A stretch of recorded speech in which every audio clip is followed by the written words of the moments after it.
It's Team PXY on 98 PXY, the number one hit music station. It's Corey James Breezy, and in our continuing effort to highlight the people and organizations that are doing incredible things right here in our own community. Onto this right now, we've got Lynn Sullivan, the president and CEO of Volunteers of America, and Jordynn Barnhart, the special events and media coordinator. Welcome to the show, guys. Thanks for joining us.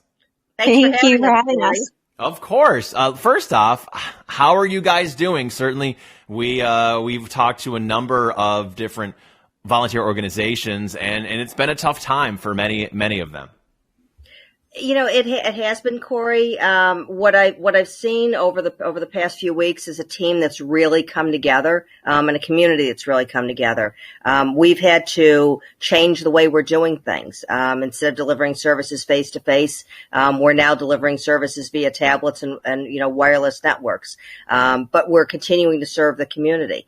Even our children's center, which has been closed for the last few weeks in conjunction with the city school district, we've been delivering remote programs, whether it be learning programs or learning packets or Zoom classrooms. So we've learned how to operate in the new world. And I've been very impressed in particular with the team that I have that's really come together and demonstrated capabilities that in some cases we might have not known otherwise that we've had. And the community support, just like today, you're giving us the opportunity to be on your show, has been just absolutely amazing. It really is. We're happy to have you. Yeah, we're happy to have you. We've been echoing the sentiment of we're all in this together, and we truly are, from every person to every organization to every business. I mean, it's all going to take all of us to get through this. But it's interesting that you bring up kind of how you guys have grown from this, and I truly do believe that we will emerge from this stronger with more skills than we had coming into it, for sure. Right. And it's interesting to say that because I've said the exact same thing to my team as I've watched the skills that have been developed, particularly from a technology standpoint, not just from, a staffing standpoint and a growth standpoint, but from a technology standpoint. We've learned to do things a new way. And I think that will bode well for the future, for the organization and for our community as a whole. Without a doubt. And I think every business and every organization can echo that as well. And it's going to be a changing world. It's going to be a new world, as we keep hearing. But hopefully, once we get to the point where there's a vaccine or whatever the end game here is for COVID-19, that we'll all be stronger and better because of it. So thank you for the effort that you guys are putting in too, by the way. Back in the old world, I had the pleasure of sitting down with Jordynn and Lynn for a public affairs segment that we do every Sunday here on all four of our stations through Entercom, and you were highlighting the great things that you did throughout our community. One of the big things, it feels like so long ago, that was coming up was the Remember Mama Day. And I remember you telling me about it and how I wanted to be a part of it. And I fully did plan on being a part of it until all of this happened, obviously. Yeah. Right. And with Mother's Day being yesterday, let's talk about all of the cool things that you did to lift people's spirits and make them feel special on Mother's Day. Jordynn, I'm actually going to let you talk about this because Breezy and Corey, Jordynn actually brought her parents in on Monday to help put the gift bags together for our mothers this year. And, another one of those examples of true outpouring support of the community. And so I'd like Jordynn to take that. Thank you, Lynn.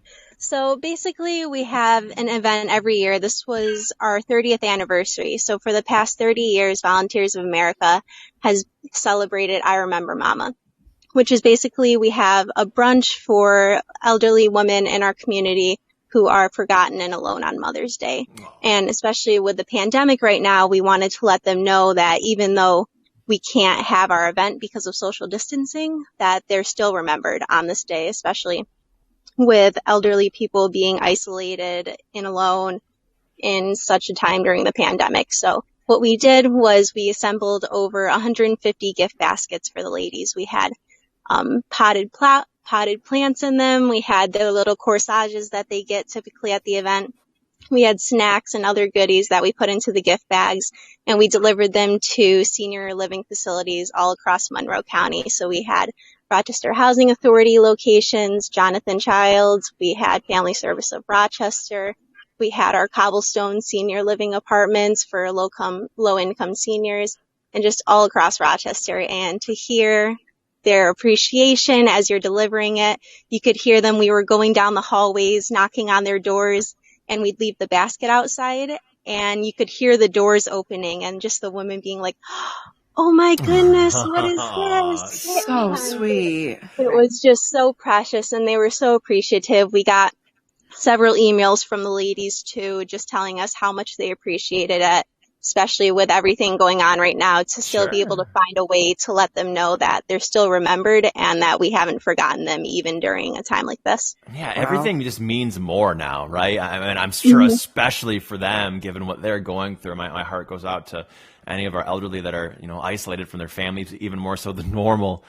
It's absolutely heartbreaking. So just to bring a little smile to their face, it's those little things that can mean really the world of difference. So you guys should feel incredible about what you did. That's so phenomenal. Oh, thank you. It was very cute. As we were going through, they already had their flowers sitting out on their porches, and it was just so precious.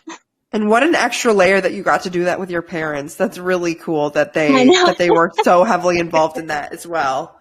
That's They awesome. were, and it just shows the importance of volunteers as well. We spent the first day assembling, and it took us over 5 hours. So when you think of that, the three of us working together, if they didn't come help me, that would have been about 2 days work with 15 hours in between. So just shows how important people are and the volunteers in our community really coming together and making this happen. What have you guys seen when it comes to the outreach from people who do want to volunteer? Has there been an uptick in it? I read yesterday we were talking, or last week on the show, we were talking about how a lot of college students are actually now considering taking a gap year, and instead of taking that gap year to travel Europe like many would, instead, obviously you can't really travel, instead they are going to focus on a year of volunteering and get a year of volunteering under their belt. Have you seen a lot of people that have reached out that want to help, and specifically younger people? We've seen volunteers pretty consistently for a while now. We've had a team of students from RIT's Phi Kappa Psi fraternity, for example, that came on site probably 10 times last year, doing anything from cleanup of the grounds to helping us prepare our facility for an event that we were holding. So, we've seen that pretty consistently throughout this. We've seen a lot of people, wanting to get involved. Now, because of the pandemic, we obviously can't have people on site in all cases. So it's changed the dynamic of volunteering. But what we've seen instead are, collections being taken up. So, for example, a group of families in the Henrietta area have now delivered to us 3 carload. So when I say carload, this was literally a minivan packed to the brim with food, personal supplies, and some of our, masks that they've made, but also even, we've been having on our website the ability to write a note of support or a note of caring, a note of hope to the residents we serve. And we've been delivering those messages very consistently. It's a very easy way to get involved, and it doesn't take much time. So we've seen a lot of that type of support. We've got people that really want to come volunteer, but unfortunately right now, because of the pandemic, we really can't have people on site. That said, that'll hopefully change in the future. Yeah, things will open up eventually. We know that for sure. When? Not quite sure. Eventually, we do know that. If people are interested, how could they reach out? I mean, even if it's just, volunteering virtually and doing whatever. And writing a letter or whatever you were saying. Right. So if they go to our website, www.voaupny.org, there's numerous ways to get involved, from writing the note of support to donating to organizing a drive to collect food or personal supplies, or, things like towels and blankets that we need on a regular basis. We've stayed open throughout this entire pandemic. Our shelters have been open. Our supportive housing's been open. Our children's center, while closed, has still been serving the community. So, the types of supplies, cleaning supplies for our residents even, who may not be able to get out, are absolutely key right now. So if they go to our website, there's lots of opportunities to get involved. And they can always call us too. We're happy to speak to anybody that wants to get involved with the organization. Beautiful. Perfect. Again, talking to Lynn Sullivan, Jordynn Barnhart from Volunteers of America. Your organization is always very important to our community, but in a time like this, it's never been more important. So once again, I thank you guys for everything that you're doing, and it's inspiring. It really is. Thank you you very much for having us today. Absolutely. Yes, of course. Good luck, guys. Thanks. Thanks. Take care. Thank you.